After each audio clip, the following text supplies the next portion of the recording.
So hello students, তো আজকে আমরা একটা খুব সুন্দর টপিক বোঝার জন্য চলে এসেছি।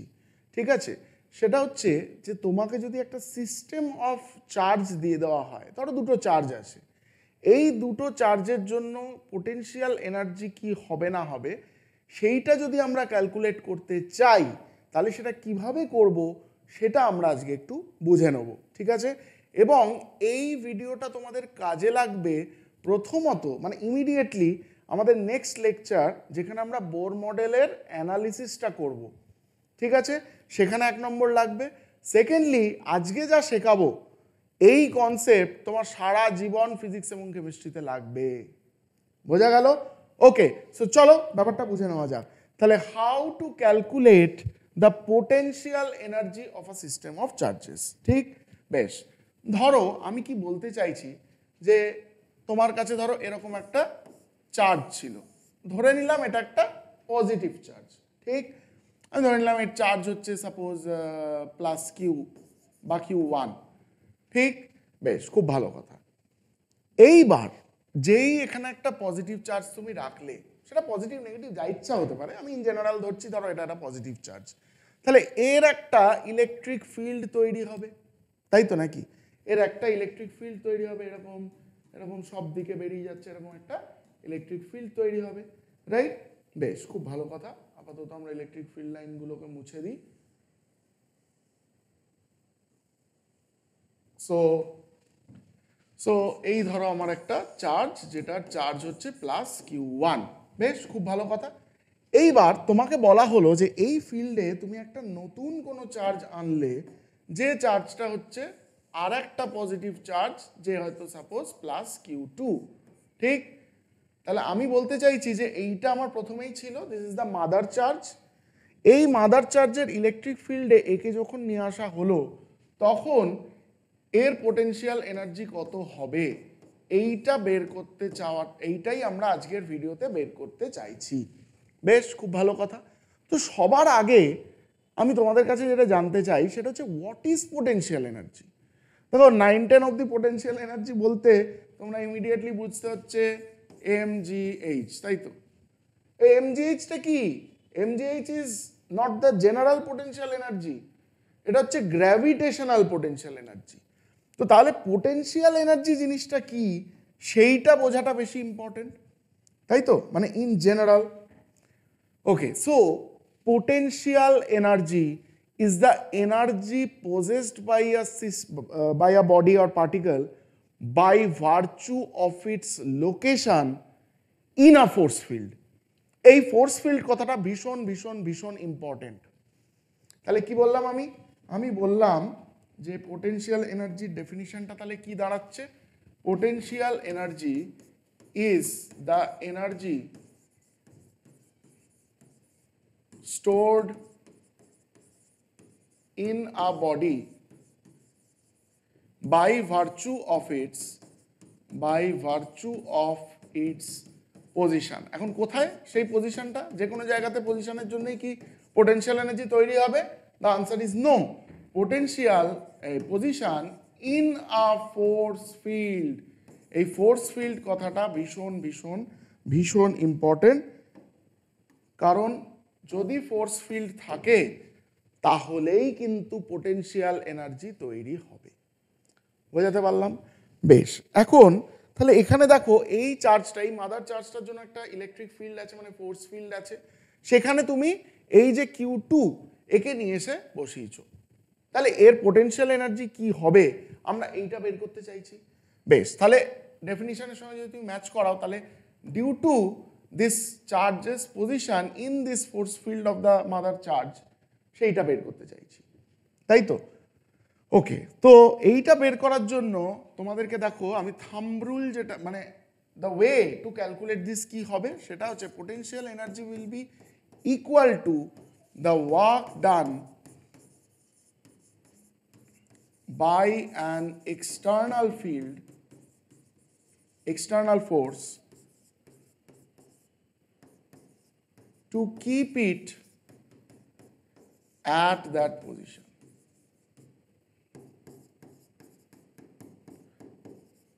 বেশ, তাহলে এখানে একটা ডেফিনিশন দিলাম এবং কিভাবে ক্যালকুলেট করতে হবে সেইটা বলার জন্য আরেকটা কথা লিখলাম। তাহলে এটাও বেসিক্যালি বলা যেতে পারে একটা way of interpreting the definition of the potential energy. আচ্ছা, তো এখন দেখো এখানে আমি কি লিখেছি, work done by the external force. আমি যে কথাগুলো আন্ডারলাইন করছি সেগুলো কিন্তু সবচেয়ে ইম্পর্টেন্ট। কি বলতে চাইছি, আচ্ছা ধরো এটা একটা পজিটিভ চার্জ, এটাও একটা পজিটিভ চার্জ, ঠিক? বেশ, তো তাহলে আইডিয়ালি একে এই পজিশনে যদি আমি রাখি তাহলে একে এই পজিশনে থাকবে? ডেফিনেটলি থাকবে না, কারণ এর ওপর একটা ফোর্স অ্যাক্ট করছে which is a repulsive force, তাই তো? তাই তো নাকি? তো এই ফোর্সটাকে কাউন্টার না করলে ও কি এই পজিশনে থাকবে? ও তো চলে যাবে ওইদিকে, তাই তো? তাহলে সেটা অ্যালাউ করা যাবে না। তাহলে আমাকে যদি এই পজিশনে ধরে রাখতে হয় তাহলে আমাকে একটা opposite, equal and opposite force এর ওপর লাগিয়ে একে এখানে ধরে রাখতে হবে, তাই তো? এবং সেই ফোর্সটাই হচ্ছে ফোর্স এক্সটার্নাল, অর্থাৎ এক্সটার্নাল ফোর্স। তাহলে এই এক্সটার্নাল ফোর্স এর ওপর যে কাজটা করবে that will get stored as the potential energy of the body. বোঝা গেল? দেখো তোমরা গ্র্যাভিটেশনটা বেটার বোঝো এখন, তো আমি তোমাদেরকে সেটা বুঝিয়ে দিচ্ছি অ্যানালজিক্যালি। ধরো তুমি আর্থের ওপর দাঁড়িয়ে আছো, এই যে আমি দাঁড়িয়ে আছি, তা আমার ওপর earth has got a very big mass. তাহলে earth is actually pulling me towards the centre of the earth by the gravitational force, তাই তো নাকি? বেশ, তাহলে হিসাব মতো আমার তো এই এখানে দাঁড়িয়ে থাকারই কথা না, মেজে ফেজে ফুঁড়ে আমার সোজা একদম সেন্টারের দিকে চলে যাওয়ার কথা, তাই তো নাকি? তাহলে আমাকে কে আটকে রাখছে? কোয়েশ্চেন হচ্ছে আমাকে কে আটকে রাখছে। দেখো আমাকে আটকে রাখছে এই সারফেস, এই ফ্লোর, যাই বলো, তাই তো? তো ফ্লোর কি করছে? তার মানে বেসিক্যালি এইটা হচ্ছে আর্থের সারফেস বা ফ্লোর, তুমি যে ফ্লোরের ওপর আছো এইটা হচ্ছে তুমি, তোমার মাস হচ্ছে এম, আর্থ তোমাকে টানছে by a force, this is the earth's force, যেটা তোমরা জানো যে this is equal to mg, তাই তো? তাহলে একে এইখানে ধরে রেখেছে কে? ধরে রেখেছে এই ফ্লোর একটা equal and opposite normal reaction দিয়ে একে ধরে রেখেছে। তাহলে this is the external force and definitely F external has to be equal to the actual force. বোঝাতে পারলাম? বেশ, তো তাহলে এইখানেও এক্স্যাক্টলি এরকম কিছুই একটা হবে, তাই তো নাকি? এটাকে এদিকে সরিয়ে দিলাম।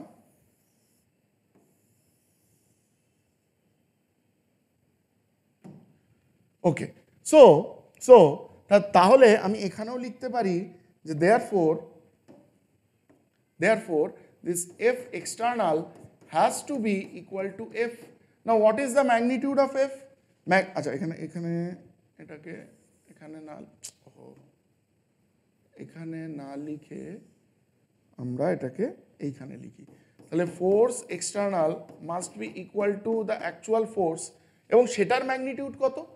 ডেফিনেটলি সেটার ম্যাগনিটিউড হচ্ছে কুলম্বিক ফোর্স অফ রিপালশন। এখানে এই ক্ষেত্রে রিপালশন এটা যদি নেগেটিভ চার্জ হতো তাহলেই এটা অ্যাট্রাকটিভ ফোর্স হয়ে যেত, তখন আবার এই দিকে ধেয়ে চলে যেত, তাকে ধরে রাখার জন্য আমাকে এই দিকে এক্সটার্নাল ফোর্স দিতে হতো, ঠিক? বেশ, খুব ভালো কথা।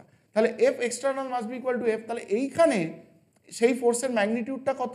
দেখো এটা হচ্ছে কুলম্বিক ফোর্স, তাহলে সেটাই হবে, তোমরা জানো যে this is equal to K into q1 q2 by R square, where r is the distance from this point to this point, অর্থাৎ এটাই হচ্ছে এর পজিশন, তাই তো নাকি? In general, correct? ওকে, তো তাহলে এই দাঁড়িয়ে গেল আমার ফোর্সের ইকুয়েশন, খুব ভালো কথা। এখন এই যে এফ এক্সটার্নাল, এ যে ওয়ার্কটা করে ওকে এই পয়েন্টে ধরে রেখেছে সেইটাই হবে আমার পোটেনশিয়াল এনার্জি। এখন সেইটা কি করে ক্যালকুলেট করব? দেখো তোমরা অলরেডি জানো যে যেই মুহূর্তে ওয়ার্কের কথা আসে সঙ্গে সঙ্গে আমরা বলি যে work is equal to force into displacement, বা আরও প্রেসাইসলি যদি এখন তোমরা ফিজিক্সে ভেক্টর টেক্টর শিখে গেছো তাহলে এটা হয়ে যায় হচ্ছে এফ ডট এস, যে কোনো ওয়ার্ক যদি ক্যালকুলেট করতে হয়। এবার এই এসটা F into S, F dot S, এবার ডট প্রোডাক্ট হয়ে গেলে এটা কি হয়ে যাবে তোমরা জানো, this will become F S cos theta, where theta is the angle between the force and the displacement. ধরো এই দিকে যদি ফোর্স কাজ করে, এইদিকে যদি ডিসপ্লেসমেন্ট হয়, তাহলে তাদের মধ্যে যে অ্যাঙ্গেলটা সেটাই হচ্ছে আমার থিটা, তাই তো? বেশ, তো তাহলে আমরা জানি যে work is equal two FX cos theta. এখন এখানে যদি এই পয়েন্টে ধরে রাখতে হয়, এই পয়েন্টে আমি চাইছি যে পোটেনশিয়াল এনার্জি কত হবে বের করতে একটা ডিস্টেন্স আর, তো সেখানে কি আমি কখনো এখানে কি কোনো আমি ডিসপ্লেসমেন্ট দেখতে পাচ্ছি? কোনো ডিসপ্লেসমেন্ট দেখতে পাচ্ছি না। Then how to calculate the potential energy? যা যা ডেফিনিশন বলেছি তাতে আমাকে ওয়ার্ক ক্যালকুলেট করতে হবে। ওয়ার্ক ক্যালকুলেট করতে গেলে আমার ডিসপ্লেসমেন্ট চাই, তাই তো? বেশ, তো তাহলে উই আর স্টাক হিয়ার। তখন আমরা একটা উপায় ভাবলাম। উপায়টা কি? দেখো, উপায়টা হচ্ছে যে আমি এইখানে আমার চার্জটা রয়েছে প্লাস Q1, আমি চাইছি যে অ্যাট আ ডিস্টেন্স আর কোনো একটা জিনিসকে যদি রাখা হয়, কোনো একটা চার্জকে যদি রাখা হয়, তাহলে তার পোটেনশিয়াল এনার্জি কত হবে সেটা বের করতে, অর্থাৎ এখানে যদি একটা প্লাস চার্জ থাকে তাহলে কত হবে। তো এইটা বের করার জন্য আমরা আর্টিফিশিয়ালি, তুমি বলতে পারো it's a thought experiment as if, তো আমি কি করব, আমি এখানে একটা ডিসপ্লেসমেন্ট ঘটাবো। কিভাবে ঘটাবো? দেখো, absolute potential energy at any point cannot be found, এটা কখনোই করা যায় না। আমরা কি করতে পারি? আমরা দুটো পয়েন্টের মধ্যে যে পোটেনশিয়াল এনার্জি ডিফারেন্স সেইটা বের করতে পারি, তাই না? ধরো তোমাকে বলা হলো, ধরো ইলেকট্রিক্যাল সার্কিট, এই একটা পয়েন্ট, এই একটা পয়েন্ট, এদের মধ্যে ধরো তোমাকে বলা হলো যে এই দুটো পয়েন্ট P1 আর P2, তুমি এর এক্স্যাক্ট অ্যাকচুয়াল ভোল্টেজ কত V1 বের করতে পারবে? কখনোই পারবে না। এর অ্যাবসলিউট পোটেনশিয়াল V2 কত তুমি বের করতে পারবে? পারবে না। বাট তুমি কি বের করতে পারবে?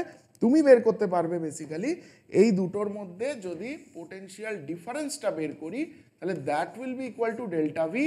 এই ডেল্টা ভিটাকেই আমরা ভোল্টেজ ডিফারেন্স বলি, মানে ধরো V2 মাইনাস V1, ঠিক?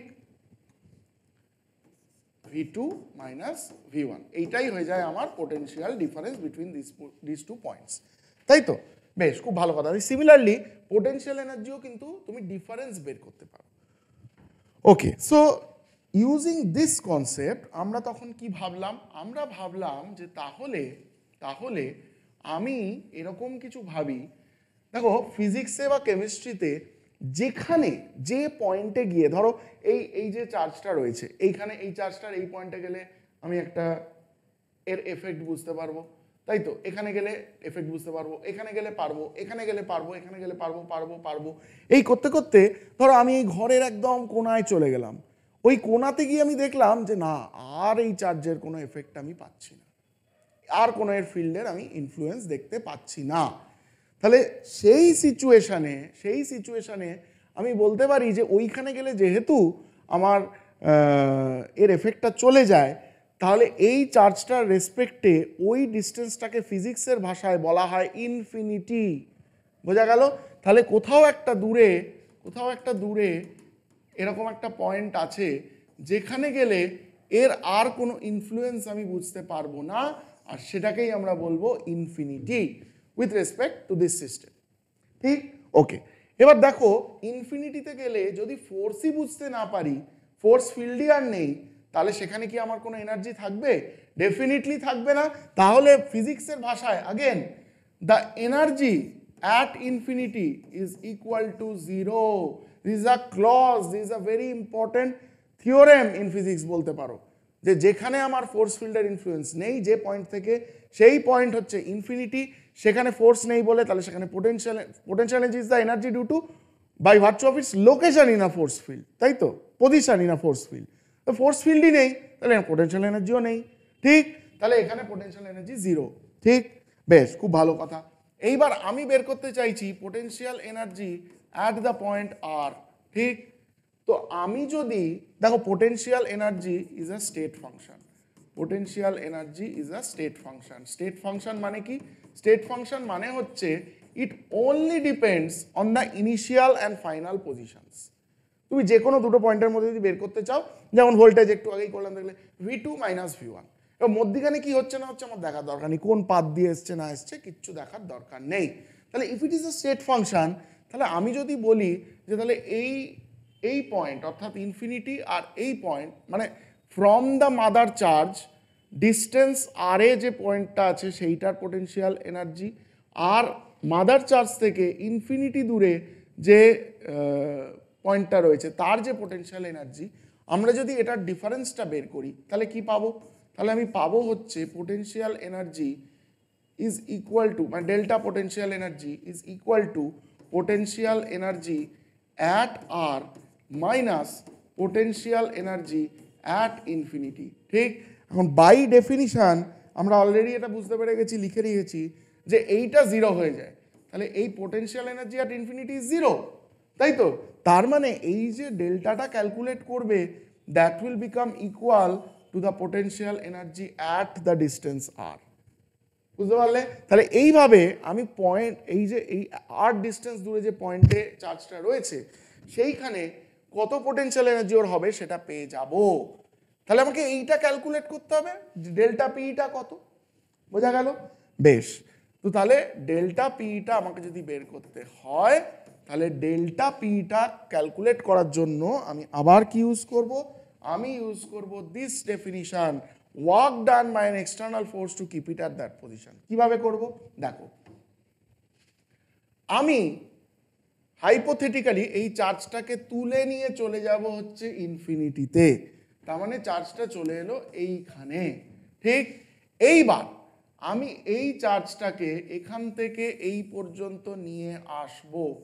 ঠিক, তার মানে আমার একটা কন্টিনিউয়াস ডিসপ্লেসমেন্ট হবে, কিন্তু কিন্তু এটাকে একদম এমনি নিয়ে চলে আসলে হবে না, আমাকে প্রত্যেকটা পয়েন্ট মানে অল্প একটু ডিসপ্লেসমেন্ট করাবো।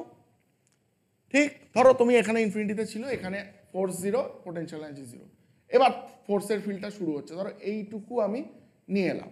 ঠিক, তারপর আবার এইটুকু নিয়ে এলাম, তাহলে এই যে ধরো এই যে ছোট জায়গাটা আমি ধরো বললাম যে this is a very small displacement DS. তোমরা নিশ্চয়ই এতক্ষণে ডিফারেন্সিয়াল ক্যালকুলাসের আইডিয়া একটু পেয়ে গেছো। তো this a very very small displacement DS which tends to zero. ঠিক, এইটুকু ডিসপ্লেসমেন্ট করার জন্য যে ওয়ার্কটা হবে সেই ওয়ার্কটাকে আমি বের করব। এখন দেখো কেন এটা করছি, তার কারণটা হচ্ছে যে আমার যে ফোর্সটা, যে অ্যাকচুয়াল ফোর্সটা যেটা এর ওপর এই ক্ষেত্রে রিপালসিভ হবে, তাহলে এই ফোর্সটা হচ্ছে আমার এই ডিরেকশনে থাকবে F, which is a repulsive force, তাই তো? এবার এই যে এফ ফোর্সটা, এই ফোর্সটা তুমি যদি ভালো করে দেখো তাহলে এই ফোর্সটা K Q one Q two by R square, তাহলে it is inversely proportional to R square. তাহলে প্রত্যেক পয়েন্টে তুমি যেমন যেমন আর কমাচ্ছ প্রত্যেকটা পয়েন্টে ফোর্সটা বেড়ে বেড়ে যাচ্ছে, তাহলে এই যে ওয়ার্কটাও হবে এটাও তো কন্টিনিউয়াসলি চেঞ্জিং। তাহলে কি আমি ডিরেক্টলি করতে পারবো? পারবো না, because work is a path function, it depends on the path. তাহলে এই প্রত্যেকটা পয়েন্টে যদি আলাদা আলাদা ওয়ার্ক হয়, আমাকে কিসের সাহায্য নিতে হবে? আমাকে নিতে হবে ইন্টিগ্রেশনের সাহায্য। ঠিক, যে আমি ছোট্ট ছোট্ট এই ওয়ার্কগুলোকে ক্যালকুলেট করবো অ্যাট এভরি পয়েন্ট, যেইটুকু ডিস্টেন্স, এই যে এইটুকু ডিসপ্লেসমেন্ট হচ্ছে, এই ডিসপ্লেসমেন্টটুকুর মধ্যে since it tends to zero আমি ধরে নিতে পারি যে ফোর্সটা ওইটুকুর মধ্যে আর চেঞ্জ হয়নি। তার মানে এই যে পয়েন্টটা, এই পয়েন্টে যদি আমাকে এই চার্জটাকে ধরে রাখতে হয় তাহলে ওর ওপর রিপালসিভ ফোর্স কাজ করছে, তাহলে আমার ফোর্স এক্সটার্নাল কোন দিকে কাজ করাতে হবে? ডেফিনেটলি এই দিকে। বোঝা গেল? তাহলে external force equal and opposite এই দিকে দিতে হবে, যেটা at every point will be equal to F, তাই তো? বেশ, তাহলে এফ এক্সটার্নাল এই দিকে দিচ্ছি প্রত্যেকটা পয়েন্টে, তার জন্য কতটুকু ওয়ার্ক হচ্ছে এই ডিএস ডিসপ্লেসমেন্ট করতে সেটা ক্যালকুলেট করছি, করে পুরো এইখান থেকে এই অবধি যদি আমি ইন্টিগ্রেট করে দিই প্রত্যেকটা ছোট ছোট ছোট ছোট ওয়ার্ক জুড়ে, তাহলেই আমি টোটাল ওয়ার্ক ডানটা পেয়ে যাবো বাই এক্সটার্নাল ফোর্স, তাই তো নাকি? বেশ, সেটাই করার চেষ্টা করি, চলো। বেশ, এখানে দেখো এফ এক্সটার্নাল দেখা যাচ্ছে এই ডিরেকশনে, ডিসপ্লেসমেন্ট কোন ডিরেকশনে? Displacement is also in this direction, তার মানে what is the angle between them? Definitely zero, same ডিরেকশনে। যদি উল্টো হতো তাহলে 180 হতো। বেশ, তো তাহলে এখানে theta is equal to zero. তাহলে what is the work done for this small displacement সেটা বের করি। তাহলে D W will be equal to, দেখো force external dot this small displacement DS, তাই তো? বেশ, এবার এই ডিএসটা এবার এটাকে ডট প্রোডাক্টকে ভেঙে দাও, this two R vectors. So F ext DS cos theta, এবার কস থিটার ভ্যালু কত, থিটা ইজ 0 ডিগ্রি, তাই তো? তার মানে এটা হয়ে গেল এবার F ext is equal to F and that is equal to K Q one Q two by R square, তাই তো? বা এই ক্ষেত্রে যেহেতু ভেরিয়েবলটা হয়ে যাচ্ছে এস, তার মানে এস স্কোয়ার, তাহলে হয়ে গেল হচ্ছে K Q one Q two by S square DS. So this is the differential amount of work, ওই ছোট্ট ওয়ার্কটা যেটা এফ এক্সটার্নাল এইটুকু ডিসপ্লেসমেন্ট হওয়ার সময় করছে। বোঝা গেল? তাহলে এবার যদি এইখান থেকে এইখানে টোটাল ওয়ার্কটা আমাকে বের করতে হয়, তাহলে কি করব, এবার আমাকে ইন্টিগ্রেট করতে হবে। সো দ্য টোটাল ওয়ার্ক মানে work done by the external force in bringing from infinity to R at a distance infinity to at a distance R. তাহলে ইনফিনিটি টু আর করার জন্য যে টোটাল ওয়ার্কটা, এটা কি হয়ে যাবে, আমি ইন্টিগ্রেট করব ডিডাব্লিউকে। কোথা থেকে কোথা অবধি ইন্টিগ্রেট করব? ডেফিনেটলি ইনফিনিটির থেকে আর দূরে, মানে ইনফিনিটি দূর from mother charge to R distance দূর from mother charge. Okay, so this will be the integration. এবার তুমি এখানে ভ্যালু বসাও, তাহলে কি হয়ে যাবে, ইনফিনিটি থেকে R K Q one Q two by S square DS. ঠিক, বেশ। এবার এটা কত আসে, আমি এক্সপেক্ট করছি তোমরা বেসিক ইন্টিগ্রেশনের ফর্মুলা জানো। সো এই K Q one Q two এটা তো কনস্ট্যান্ট, তাহলে এরা বাইরে চলে এলো, K Q one Q two. তাহলে ডিএস বাই এস স্কোয়ার এটার ভ্যালু কত আসবে, ডেফিনেটলি তোমরা জানো যে this comes as -1 by S. এবার আমি লিমিটস কি বসাবো, ইনফিনিটি এবং আর, তাই তো? এবার দেখো তুমি যখন এটাকে ফার্স্টে আর বসাবে, you will get minus K Q one Q two by R minus of, নিচে ইনফিনিটি বসা মানে কি, ওটা তো ওরকমভাবে লেখা যায় না, কিন্তু যেই তুমি নিচে ইনফিনিটি বসাবে জিরো, তার মানে minus zero. So this total work done is equal to minus K Q one Q two by R. So this becomes equal to your potential energy. তাহলে পোটেনশিয়াল ডেল্টা পিই যেটা আমরা বের করতে চাইছিলাম প্রথমেই, এই যে ডেল্টা পিইটা, this is equal to the total work done from infinity to r, and this will be equal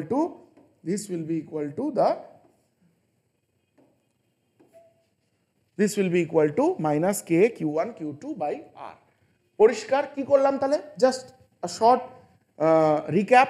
আমরা কি করলাম, আমরা দেখলাম যে এই পয়েন্টের পোটেনশিয়াল এনার্জি আমি বের করতে এমনিতে পারবো না, কারণ ডিসপ্লেসমেন্ট কিছু নেই। সো আমি কি করলাম, ইনফিনিটিকে নিয়ে এলাম। ইনফিনিটি মানে যেখানে আর ফোর্সটার কোনো ইনফ্লুয়েন্স নেই, ফোর্সের ইনফ্লুয়েন্স নেই মানে পোটেনশিয়াল এনার্জিও জিরো। এইবার এখান থেকে আমি টুয়ার্ডস আর নিয়ে যেতে শুরু করলাম, কিন্তু প্রত্যেক পয়েন্টে থামিয়ে থামিয়ে যেটুকু এইটুকু ছোট ছোট ডিসপ্লেসমেন্ট করিয়ে, যেখানে আমার ডিডাব্লিউটা হবে ওয়ার্ক, সেটা কে করছে, মানে কাকে দিয়ে ক্যালকুলেট করব, the external force, that is by magnitude equal to the original force K Q one Q two by R square. But ওয়ার্কটা নিতে হবে এক্সটার্নাল ফোর্স দিয়ে। কেন ইম্পর্টেন্ট, দুটোর ম্যাগনিটিউডই তো সেম। কেন ইম্পর্টেন্ট, কারণ এখানে ডিরেকশনের ব্যাপারও আছে, থিটা আছে। সো থিটাটা কার সঙ্গে নেব, এক্সটার্নাল ফোর্সের ওয়ার্কটা নেব। ঠিক সেইভাবে আমি ডিডাব্লিউ ক্যালকুলেট করলাম। তারপর এই পুরো ডিডাব্লিউটাকে ইনফিনিটি থেকে আর যদি জুড়ে দিই, তাহলে আমি পেয়ে যাব the difference in potential energy. এবং দেখতে পাচ্ছি যেহেতু ডিফারেন্স ইন পোটেনশিয়াল এনার্জিতে ইনফিনিটিতে জিরো, তার মানে this is equal to the potential energy at R. তাহলে এটা হয়ে গেল minus K Q one Q two by R. পরিষ্কার? একদম পরিষ্কার। হোমওয়ার্ক হচ্ছে এইখানে পজিটিভ চার্জের জায়গাতে একটা নেগেটিভ চার্জ বসাও। ঠিক, নেগেটিভ চার্জ বসাও। ধরো এটা ইলেকট্রনই হলো, ইলেকট্রন। তাহলে পোটেনশিয়াল এনার্জিটা কত হবে for this electron at this distance R. এইটা সেম ভাবে করতে হবে।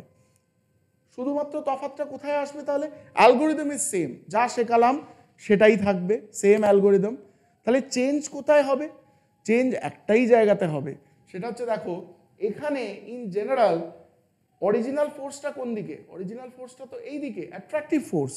ঠিক, তার মানে অ্যাকচুয়ালি পজিটিভ চার্জের দিকে অ্যাট্রাক্টেড হওয়ার কথা। তাহলে আমাকে যদি ইনফিনিটিতে নিয়ে গিয়ে ইলেকট্রনটাকে ছাড়ি, তাহলেও ও এইদিকে ডিরেক্ট এইদিকে ফোর্স ফিল করছে, অর্থাৎ এমনিতেই চলে যাওয়ার কথা। তাহলে আমাকে এবার এই দিকে দিতে হবে এক্সটার্নাল ফোর্স, দিয়ে ওকে প্রত্যেকটা পয়েন্টে ডিসপ্লেসমেন্ট হওয়ার সময় ধরে রাখার জন্য উল্টো দিকে এফ এক্সটার্নাল দিতে হবে। তাহলে সেই ক্ষেত্রে ডিসপ্লেসমেন্ট এই দিকে, ফোর্স এই দিকে, তাহলে what will be the value of theta? Theta will become 180 degree. ঠিক তাই তো নাকি? Theta will become 180 degree. পরিষ্কার, কারণ এই দিকে আমার এফ এক্সটার্নাল, তাই তো? এই দিকে আমার এফ এক্সটার্নাল সেক্ষেত্রে, and this is your displacement direction. So তাহলে দেখো এটা উল্টো উল্টো দিকে আছে, তার মানে থিটা ইজ 180 ডিগ্রি। তাই তুমি সেইভাবেই এবার অ্যাকর্ডিংলি বসাবে, বসিয়ে কত আসছে সেইটা বের করবে। That is your homework. Very very important video, যেটা তোমাদের বোর মডেলেও কাজে লাগবে কেমিস্ট্রিতে, এবং এরপরে ফিজিক্স বা অনেক কিছুতেই কাজে লাগবে। সো আশা করি ব্যাপারটা পুরো ক্রিস্টাল ক্লিয়ার হয়েছে। দরকার হলে একবারের জায়গায় দুবার দেখে নাও, একটু কমপ্লিকেটেড কনসেপ্ট দুবার দেখে নাও, বুঝতে পেরে যাবে। So happy learning, best of luck. দেখা হচ্ছে নেক্সট মঙ্গলবার।